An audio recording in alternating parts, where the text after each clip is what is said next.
So we're gonna go ahead and get started. Thank you so much, everyone, for taking an hour out of your day to learn a little bit more about finability, as well as what it looks like to actually leave an abusive relationship and rebuild financially. I am Stacy Sawin. I am the co-founder and CEO of Finability, and it is my absolute privilege and one of the best things I've ever gotten to do with my life is help create our Survivor Advisory Committee.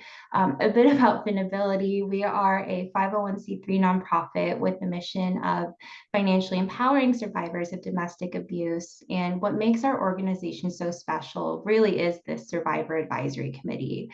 It is a group of 8 dedicated women who have used their lived experience to not only inform our strategy, but to deeply inform the programs we develop and also to spread awareness through webinars like this. So really appreciate you all taking the time to join us today. I'm going to transition things over to our moderator, Carrie Daniel. She works at First Tech Federal Credit Union, identifies as a survivor, and has been an incredible advisor, ally, and friend to Finability. So Carrie, thank you for moderating today, and I will turn things over to you. Awesome. Thank you so much, Stacy, for that introduction. And thank you everyone for joining. I want to start out by saying, the way that I was introduced to Stacy is through a First Tech Lunch and Learn webinar. And at that time, I was volunteering in the domestic violence space, but I really wanted to do more. And through Finability and Stacy, I've been able to really get my hands dirty and be a part of so many great projects and endeavors, one of which is this Breaking Chains webinar put on by our wonderful Survivor Advisory Committee and survivors themselves. And it takes a lot of courage to speak out and share some of the vulnerable things that you might have experienced in this space. So I just want to kind of, put that out there to get us started today. And acknowledge the courage that it takes for all of our survivors to be here and share with us.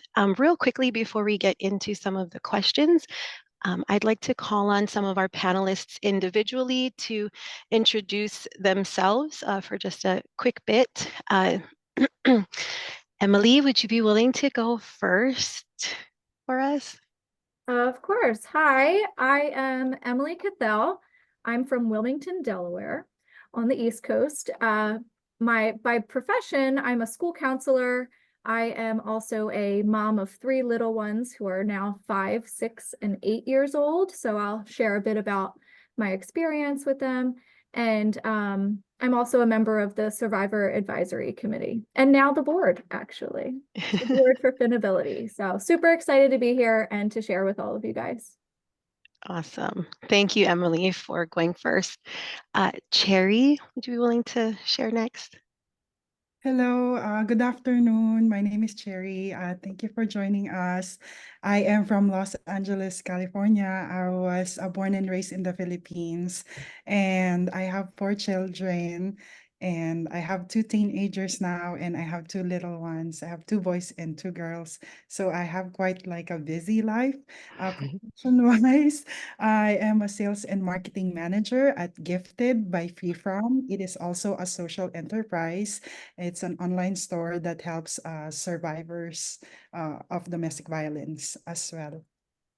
Awesome. Thank you so much, Cherry, for being here today. And then Amanda, will you please introduce yourself to the group? Sure. Hi, everyone. My name's Amanda Tenorio.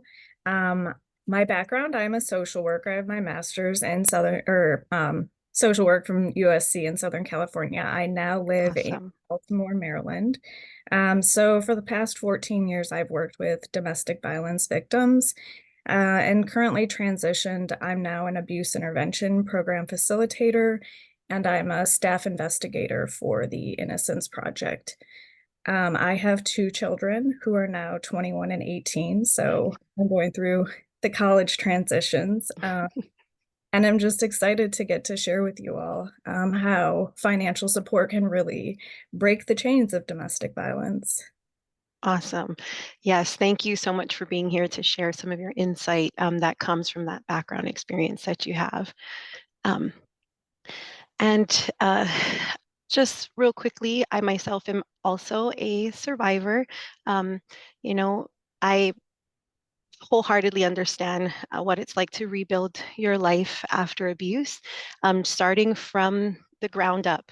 And so, with that, um, I'd like to pose our first question to the panel.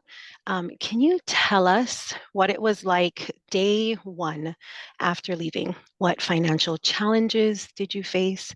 What emotions or things you might have been experiencing in that very vulnerable, initial stage? Um, Cherry? So it was 2016 when I left my ex-partner.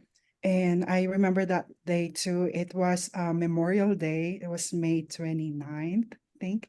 And then I just decided to leave because I've been trying to decide to leave for a long time. I've been with my relationship with my partner for a total of 12 years. Wow. And at that time, I was pregnant.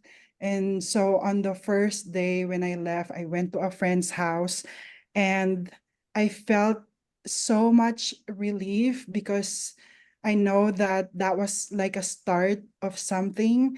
It was not like the same day and it's the same thing happening.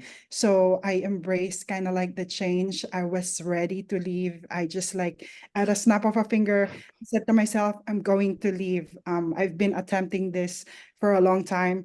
And it just dawned on me that, stepping out of that comfort zone, because like at the same time, I felt that being with my partner was kind of like a comfort zone because he provided for us and everything. But at the same time, there's like the emotional distress that happens every day. I always don't know what his emotions were, so I always have to measure. I was kind of like walking on eggshells, measure the temperature in the room. And then on the first day when I left, when I was at a friend's house, I felt so embraced by my friend. Like she was so supportive. I felt overwhelmed because there's still a lot of things that I needed to do. And I was like just so numbed, like that I wanted to cry, but at the same time, I wanted to show my kids that I was also strong at that time. Mhm. And I was hopeful, I was optimistic as well. And yeah, we started living with my friend and sleeping in her couch. And then from there, like I was so proud of myself that I did that. Awesome. Awesome. Very proud of you as well. And I like how you paint that picture of those dual emotions, right? On the one hand, there's this relief because you disconnected that chain, right? You weren't going to subject yourself to the abuse anymore. But at the same time, there's just a lot of unknown factors and what's going to happen next. So there's a lot of worry and stress on that end. Yeah. Yeah. Thank you very much for sharing that. Um, Before we move on to the next question, ladies, anybody else want to pick up? So I can add that day one after leaving for me, I had not been thinking about my financial situation. Mm, It was a terrible situation.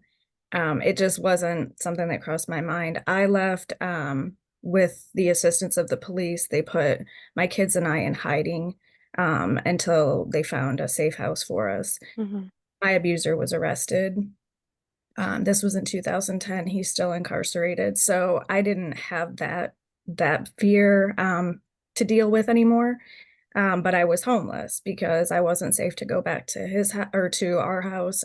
There was concerns about his family. I didn't have transportation at the time. Didn't have a driver's license. Didn't have a cell phone.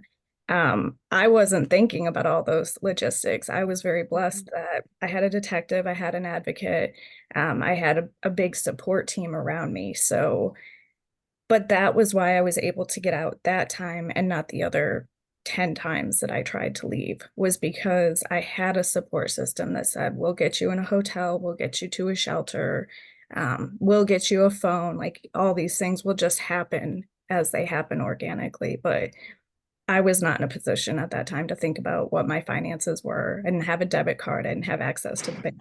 So it never crossed my mind. Yeah, the safety plan in your circumstance superseded the financial planning for sure.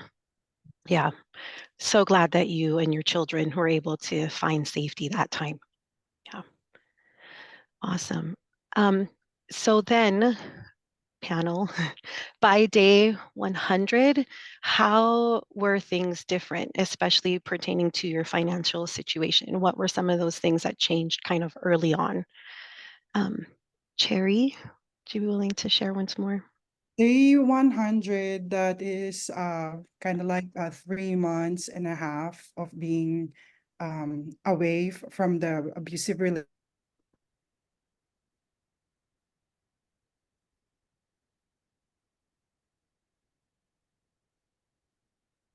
The domestic violence shelter. So at that time, I'm already in that transitional period in the domestic violence shelter with my kids.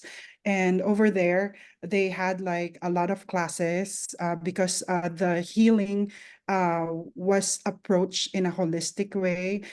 We did yoga, we did like some Windows art classes, we had some domestic violence groups with the parents. We had like parenting classes, codependency classes. We had budgeting and saving classes.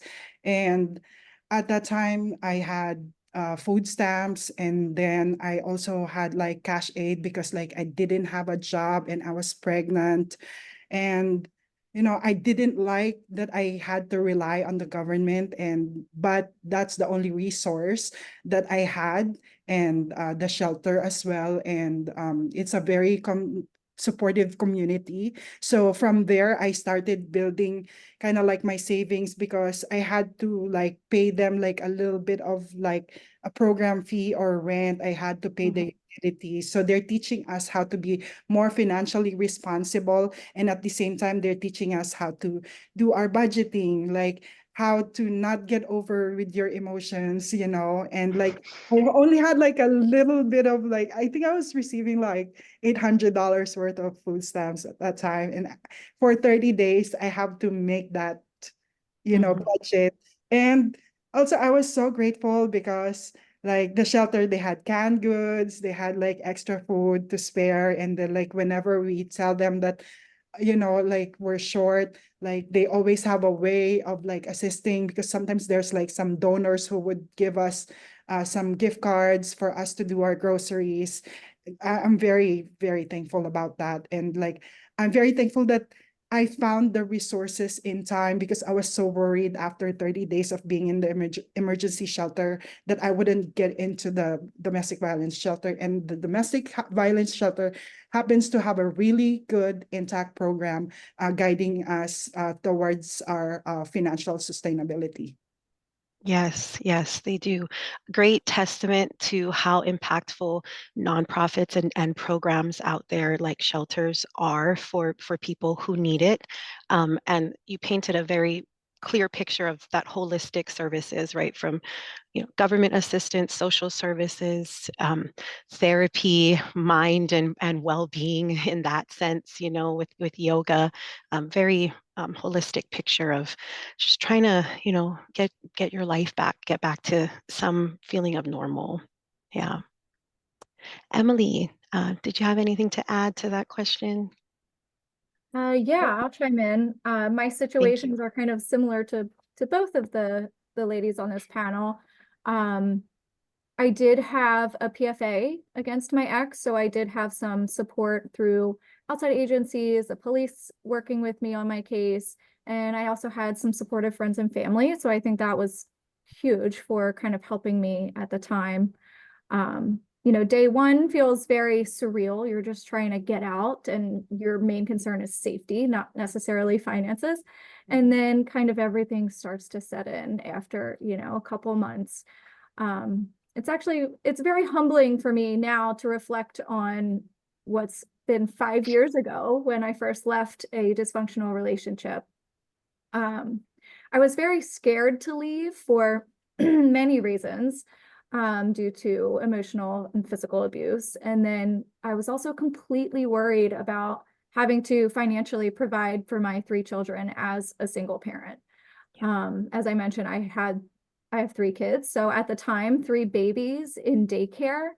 My children were a newborn, 1 and 2 years old at the time when I left. So daycare was my biggest expense. And I'm a school counselor working on a teacher's salary, so that barely pays the bills.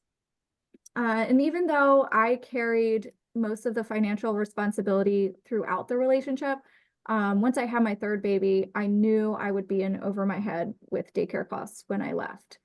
Um, Adding the financial stress to the unknown of leaving an abuser is one of the most difficult things I think anyone can face. So on top of paying the household bills, I now had the costs of attorney fees due to a complicated custody situation. So not something I had planned for, really anticipated, but was quickly racking up since I had to go to trial and mediation and things like that.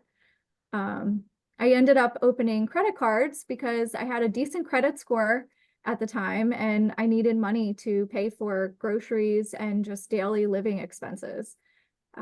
This was a terrible decision. Some of you are probably cringing right now just hearing about me opening credit cards. Terrible decision, but I'm still paying for it today, but it was necessary for me to get by. I did utilize some resources. I was able to apply for social service benefits to offset the costs of childcare and WIC benefits, which helped with baby formula. I was very reluctant to use those resources because of the negative stigma and just embarrassment that I felt. But I needed to use them. And just, 100 days in, every single day, I spiraled through so many different emotions, trying to navigate untangling from the abuse, the legal system, and the financial hardships that I found myself stuck in. It was Yeah. honestly the most challenging time of my life, just my 3 babies at home, postpartum, and then struggling with all of these additional stressors. I shed a lot of tears. Lots of them. There were so many nights I would just stay up stressed, thinking about how I was going to afford utility bills, diapers, groceries. I started to strategically float all of my bills and quickly figured out which ones could be paid late without significant repercussions or late fees. I often had to set up payment plans and even was at risk of foreclosure on my house at a few points. Very, very difficult times. It was truly a mental and financial fight every single day. But I just kept reminding myself to be focused on my future. I was finally safe, which is ultimately priceless. You can't put a cost on your life. And my babies were safe, and I knew I did the right thing by leaving. So I started to reach out to different agencies. Like I said, I had a few that were connected with victim support and things like that. But other agencies that could help with energy assistance, any little bit that could help me make it to the next paycheck. Just so I just keep swimming. And then I just want to add my best advice for anyone in a similar situation is to just never give up. Make the most of what you have, ask for and accept help. I say that all the time just because I was ashamed and embarrassed to often ask for help. Too proud, I guess, but connect with other people who have been there. We're fortunate to have Finability in this amazing organization, this survivor group. There are people who can really help and be a listening ear even. And it can be an isolating time if you let it, but you just have to push forward one day at a time. Brighter days ahead, and every challenge is worth having the better life that we all deserve. Very well said, Emily. So much of your story resonates with me. The legal challenges, pose barriers to how do I move forward, but also financial barriers as well. I know for me around the 100-day mark, the threats were very intense. I ended up leaving Hawaii and relocating to Oregon for that reason.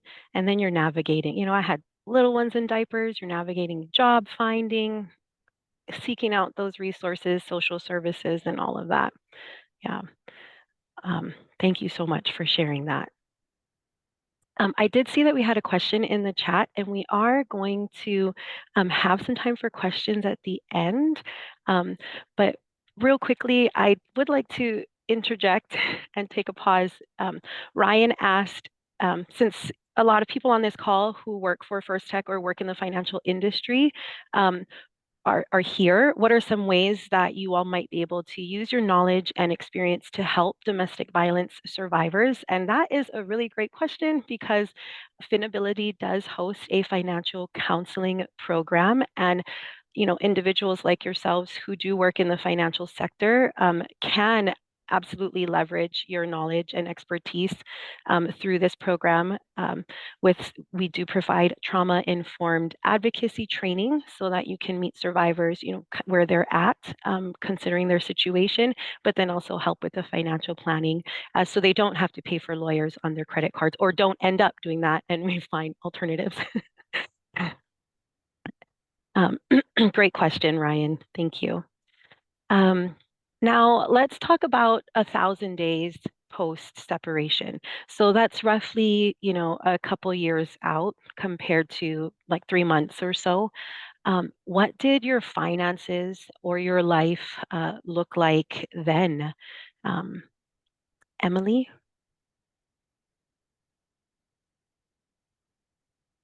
Yeah, so yeah, I mean, I kind of thought about these questions last night, and I'm thinking, 5 years ago when I left the relationship, how did I feel just about 3 years ago? How do I feel now? Just going through these questions, it's really a cathartic experience for me. We hold trauma in our bodies. So I just want to remind everybody just about that, whether it's day 1 or day 1,000, there's just so many different things that we're thinking about our emotional well-being, our financial health. And just a reminder, the importance of self-care. I recognize how my experience affected my physical and mental health, and I really try to prioritize my self-care now. I'm able to kind of have the financial freedom to be able to do different things, like have my gym membership, starting to be able to buy different things for myself that I really just couldn't do for the, those first few months and those first couple of years because I didn't have the financial means. And now, just about 2 years ago, I was finally able to work on my financial security as well. 3 years out of the relationship, I ended up finishing an additional master's degree, so I could earn more money to provide for my babies. Awesome. I needed to do that. I needed to be able to make a higher income because taking care of 3 kids on one income was extremely stressful. Mistakenly, which I've talked about in some of our past webinars, I put some of my tuition on my credit card because I was simply so overwhelmed with everything going on. I couldn't take on another application for financial aid. Just the thought of having to go through the process is so overwhelming for someone who's, in this or recently coming out. And that's one of the ways, some of our professionals on this call today is just kind of walking through people the process, making it as simple as possible can just be extremely helpful.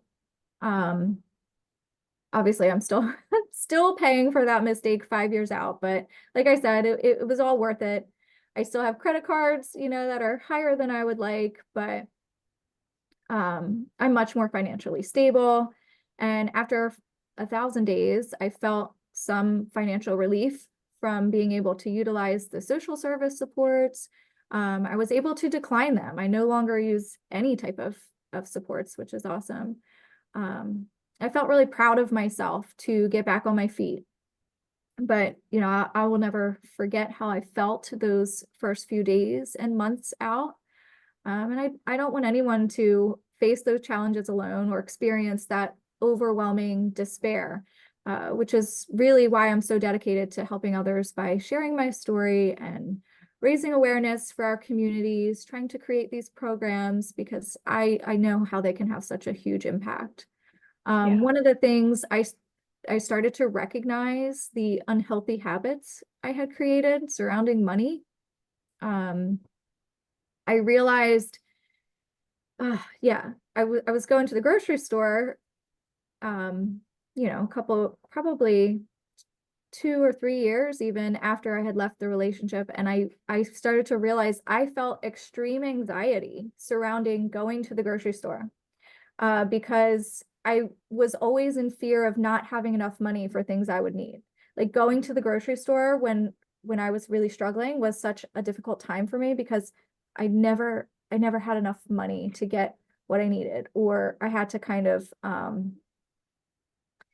check prices on everything and put things back or find a cheaper item, or did I have any coupons? Like all of these things I didn't even notice I was doing because it was in survival mode.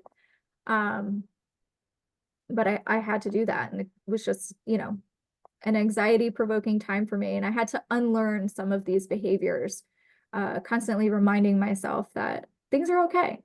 I'm safe now. I'm stable. So just hopefully that kind of sheds light on what people are going through, even a few years being out of the relationship. hmm Yeah, the effects after leaving abuse are definitely long lasting. I like to say sometimes if there's anything survivorship taught me, it was definitely creative problem solving. um, Amanda, you shared how when you first left, you know, your physical safety was of the utmost concern, and also being homeless and just a very volatile time for you and your children.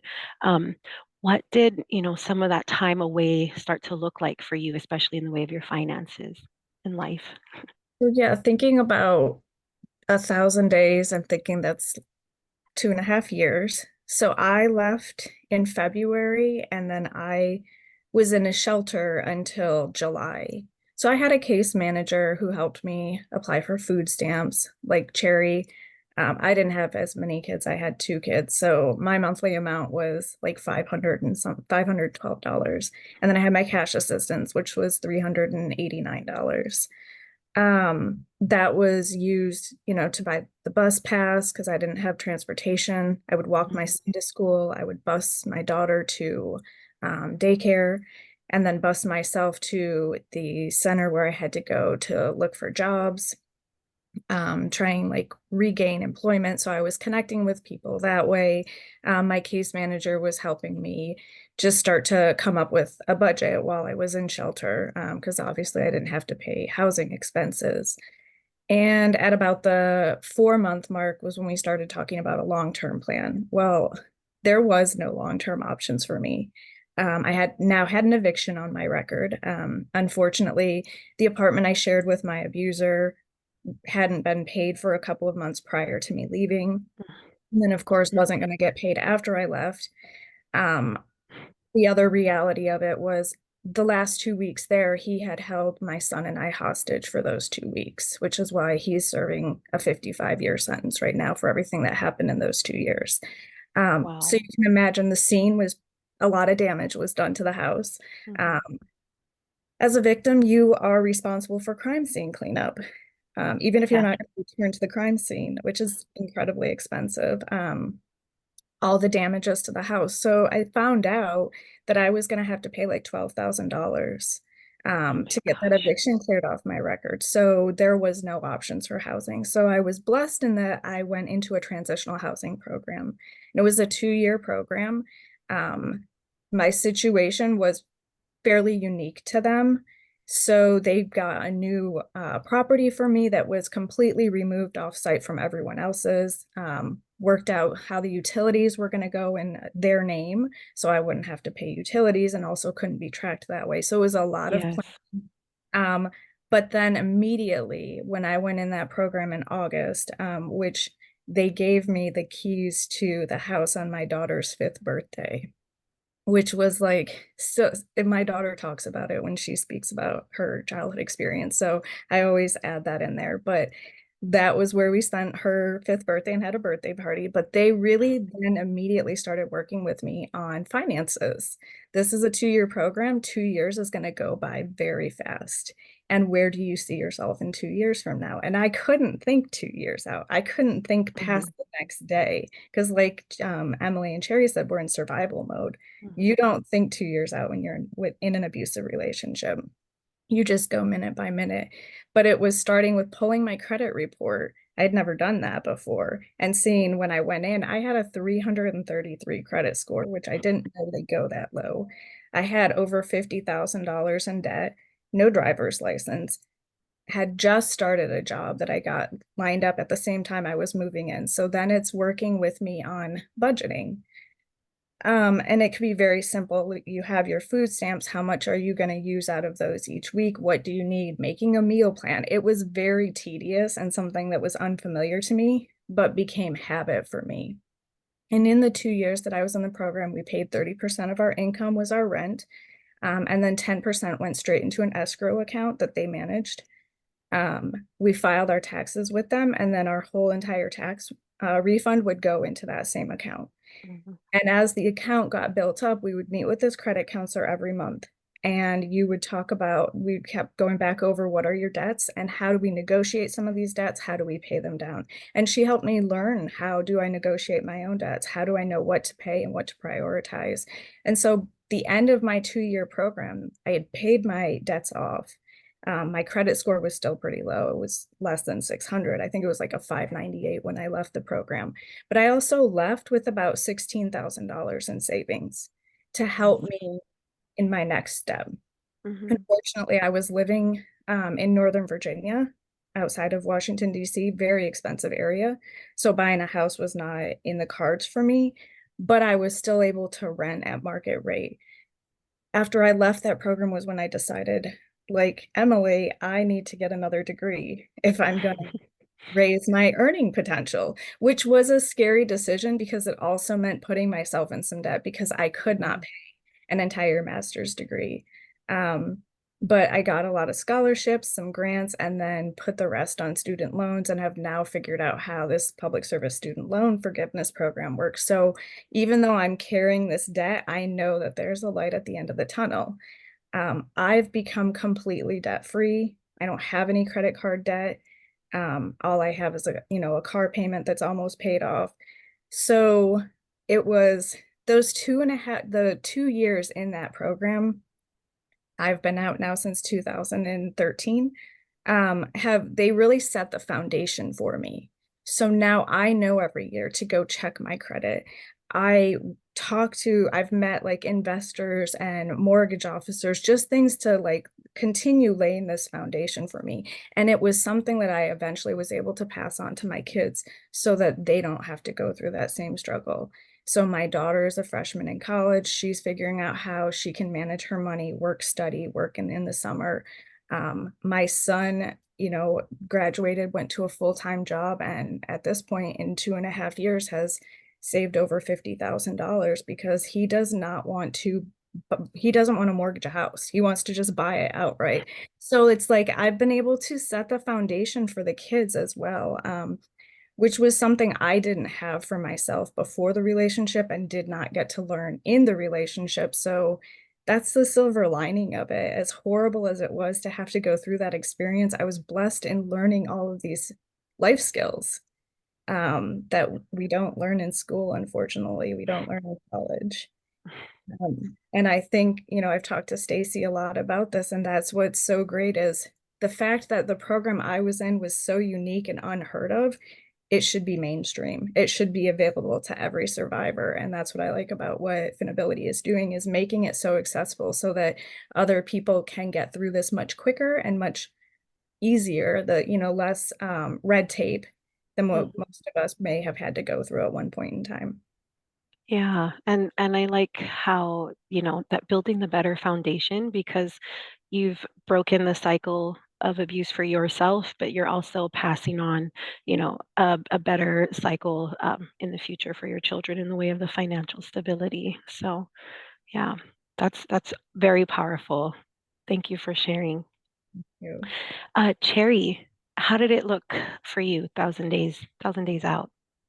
1,000 days, that's probably like a couple of years after leaving the relationship. I was already out of the domestic violence shelter and I'm living independently in a two-bedroom apartment. So I started thinking to myself, this is kind of like a new chapter in my life again, chapter 3, and then, yeah, so I started planning, strategizing, what will I do? Will I get a job? Will I go back to school? So I decided to go back to school as well and get a degree in business.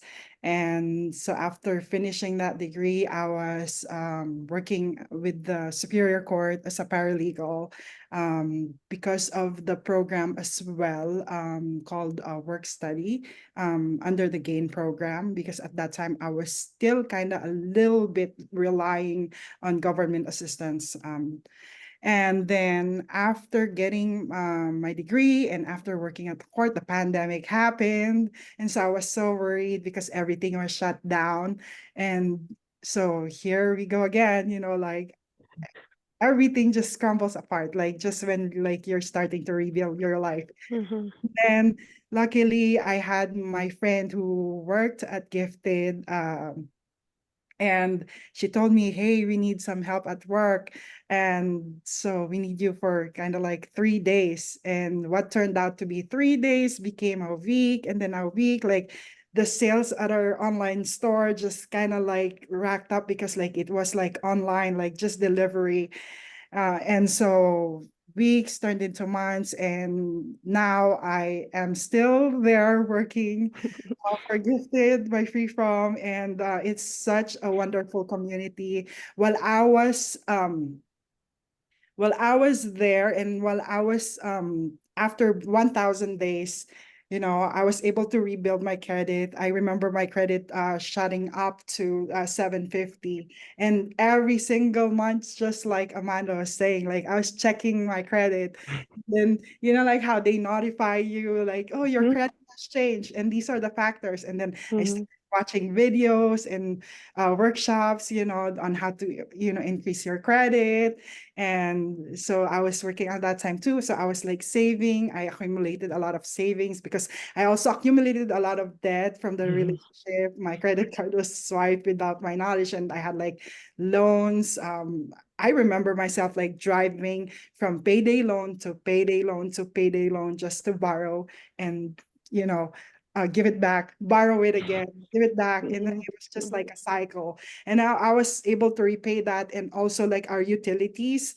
I don't know. I think I was like so stupid to just like put it all under my name because somebody said that like you should put it under your name because my credit's bad. So I put it all under my name. So when I moved to my two-bedroom apartment, I was owing like a utility bill of like more than like $1,000. So like I had to pay that up to, and now I feel so empowered, and I feel that like I could buy what I want for my kids and for myself. Like I could splurge a little bit, but still being mindful, because I don't want this to happen to me again. Mhm. I don't want to go back to that time when I was in the shelter with my feet like cracked, pregnant, looking so devastated and ugly. And now, like, I felt like I took care of myself, like, just like what Emily was saying. She focused on self-care. I was focusing on self-care too. Like every day now, I have like gratitude. I meditate every morning. I have a gym membership, and I also have like some groups, that I join in to stay like active and with, the financial and physical and my emotional health. I also have like mentors that can teach me about my finances. And I also have like a mentor that just deals with like my general life. Every time like I have a problem and I don't know how to resolve it, like she always has the wisdom to tell me. So in a way, like I felt like whenever something devastating happens to you and you feel like you're alone, and then the world just like is shut off, there's like an army of angels, that just like lifts you up, and there's like a very loving community, and Yes. kind of like helps you out. Yeah. Yes. Yes. Thank you for sharing, Cherry. Um, it really does take a village and a community. And I think for a lot of us survivors, that's why we get engaged in the nonprofit space to help others and give back, because we know how alienating and isolating it can feel. And so having that community of support around you by those who understand, or those who just want to try to understand, like those of you joining us today, it's really important. So thank you for bringing attention to that. Um, we're going to wrap it up here real quickly, but ladies, what was some of the biggest learning or biggest takeaways that you would want to leave with the audience here today about building financial security after domestic abuse? Emily?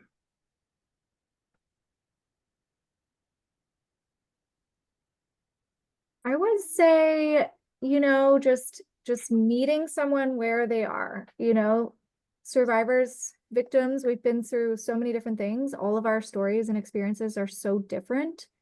But deserving of support. So just kind of meeting people where they are. See, any little bit can help. And sometimes you might not have an answer, but just being a listening ear and just kind of offering that support can make such a big difference. Because a lot of times, yeah, we just feel very much alone and scared and not really sure which direction we're going, what our next step is. So just kind of being supportive and helping others just take that first step. Yes, yes, thank you. A listening ear without judgment goes a long way. Amanda?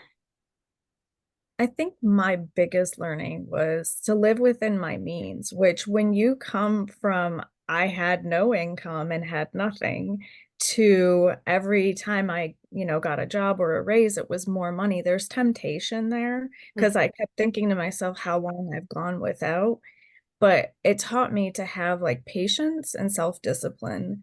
And it was good to have that financial counselor that I met with every month, who would hold me accountable. So I was letting her see exactly what I was spending all my money on. And of course, at first it felt a little intrusive, but I realized that it came with no judgment. If there was that month where I took the kids out to eat too much, like there was questions about, well, what was going on? And it might be I was just really tired, or I was at court every day. I didn't have the emotional or mental energy to even meal plan. The kids had lunch at school and I just took them to McDonald's, or I just wanted to have fun.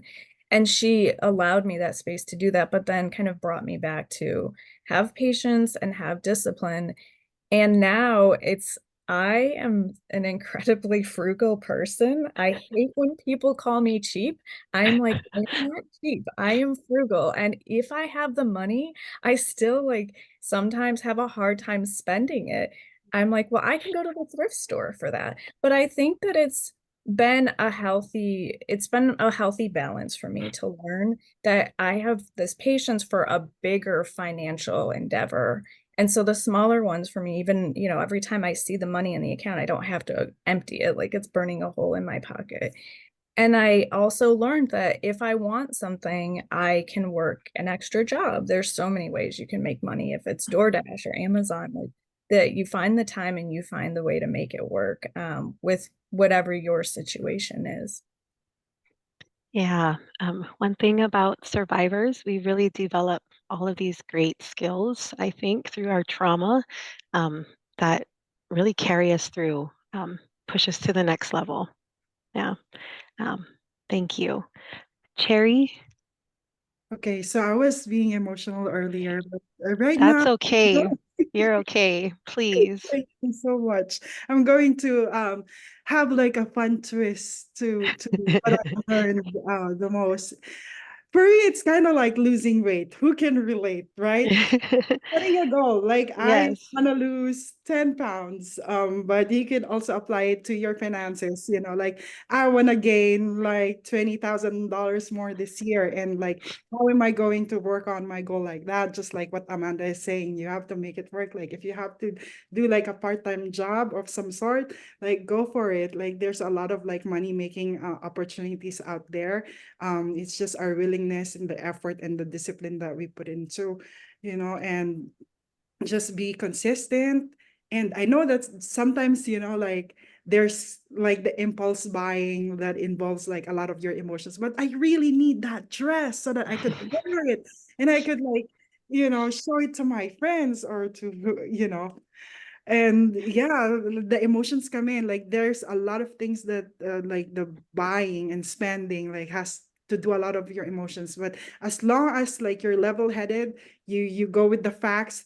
Ask yourself question: do I really need this? Ask yourself again, maybe sleep on it, and then the next day maybe you'll be able to decide like much more in a much more better way. And yes, so it's just like a lot of like life skills that you've learned, the discipline, the consistency, the hard work, the resilience, never giving up. We're survivors, so we're very, strong and brave, and like we can take anything, you know. Can So take anything on. We appreciate your vulnerability for sure, Cherry. Thank you. Um, I know for myself, at one point, I looked back at everything I had been through after leaving my own abusive relationship.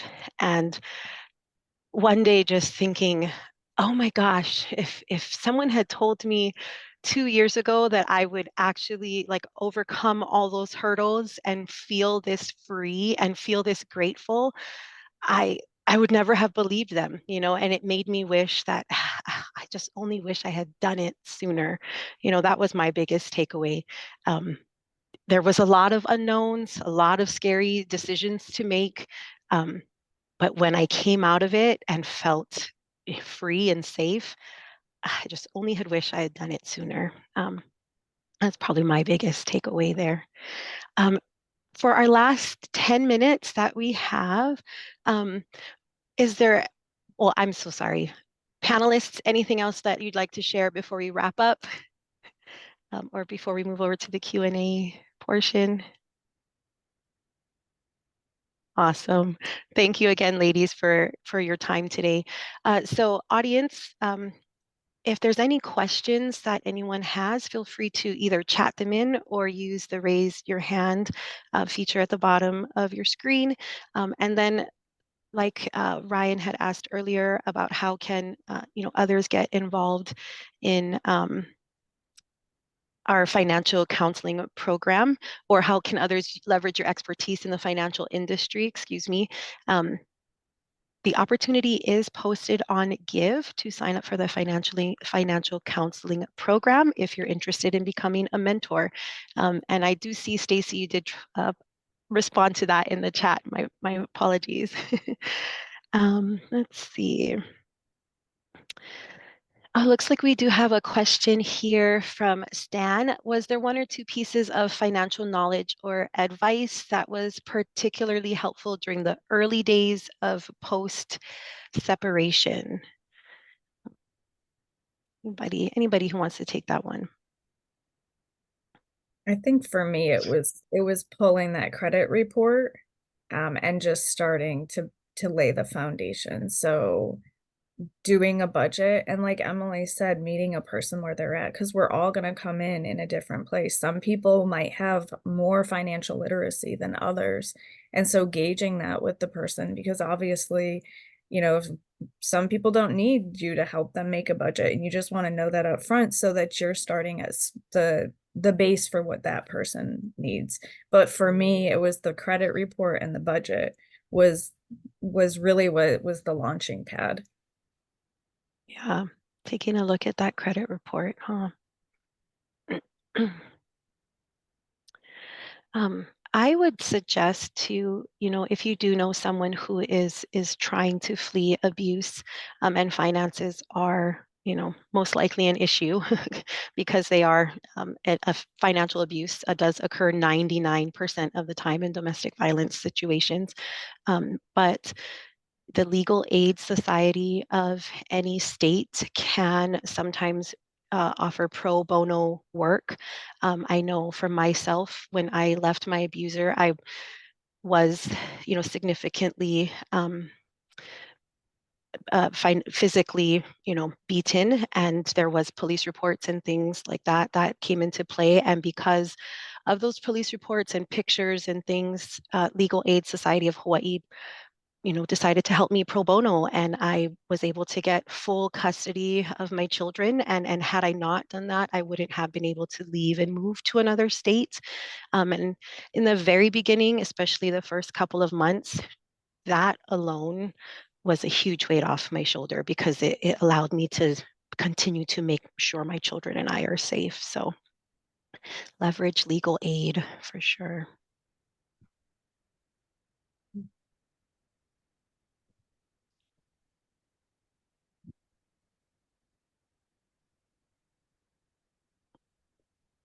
Any other questions from our audience? Hi, Stan. I see you have your hand Hi. up. This is a little bit longer question, so I'm going to unmute if that's okay. Of course. So, Emily, you mentioned the challenge of excessive credit card debt, and I wanted to know, did you understand the pitfalls or challenges associated with credit card debt before you went into it and did it out of necessity anyway? Or would have knowing those challenges maybe changed how you would have approached your situation? Mhm. I would say I had very minimal knowledge of credit. I knew about my credit score, and I had decent credit because I had a small credit card. I think it was like a $500 limit or something.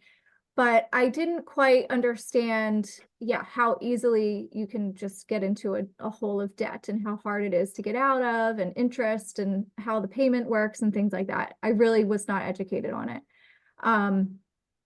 I did it out of necessity. And just the other piece to that, so I had a small credit card, and then I had a credit card that was for like $1,000. Like I had applied for another credit card because I needed something. I needed some kind of relief.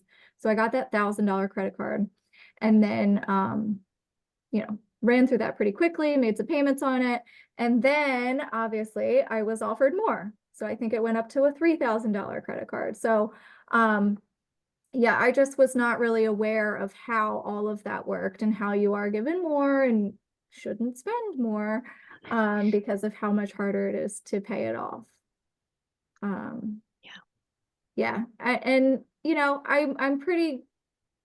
I was pretty aware of my budget. I just didn't make enough to make ends meet. Mhm. So I think the other piece is just making sure individuals, are knowledgeable about the credit aspect, but also be knowledgeable yourselves about different resources you can refer clients to. Maybe have, something on hand ready to give them. Here's some resources for social services, energy assistance, the legal aid society.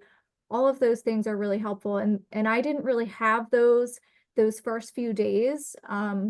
When I decided to leave, or even those first 100 days, I really didn't know about resources. It was just things I kind of picked up as I went along. Yeah. Yeah, there's a lot of touch and go or learning on the go, I think, when you're going through survivorship for sure. There was another question posed in the chat. What about for the survivors out there that make too much money to qualify for programs? You're not able to completely stop working and care for your young children. You don't make enough for food stamps and whatnot. Thank you very much for this question. You know, I, I hope no one minds, but I would like to answer that. I find myself in the same boat. At times, I do make too much money to qualify for assistance, and it's part of the reason why I have 3 jobs and work 7 days a week, you know?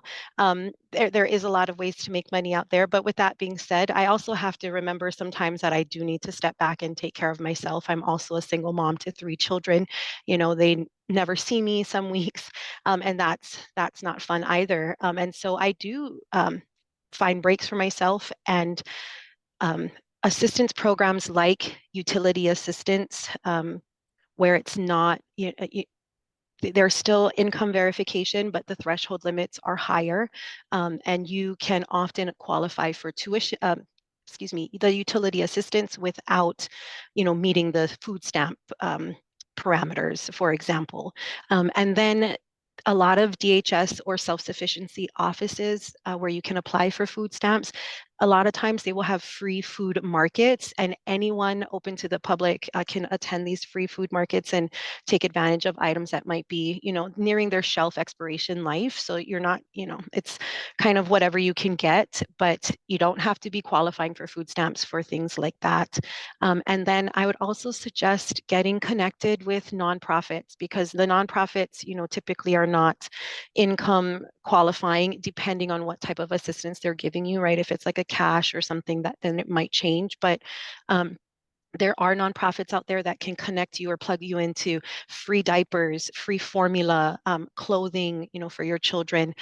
Also check with your school districts. I'm sorry, I'm trying to talk fast since we're nearing the end, but check with your school districts, because a lot of times there are, things like free medicine drives, clothing and shoe drives as well, around the holidays for low income families. All you have to do is sign a quick form, and I know in my school district, they'll hand out like gas cards or grocery store gift cards. And, sometimes it's just $20, but every little bit helps. So if anyone on this call would like to know more about creatively accessing, resources in the community, please feel free to reach out to me at any time. Always here and available to have a chat along those lines. Excuse me. Well, Carrie, thank you so much.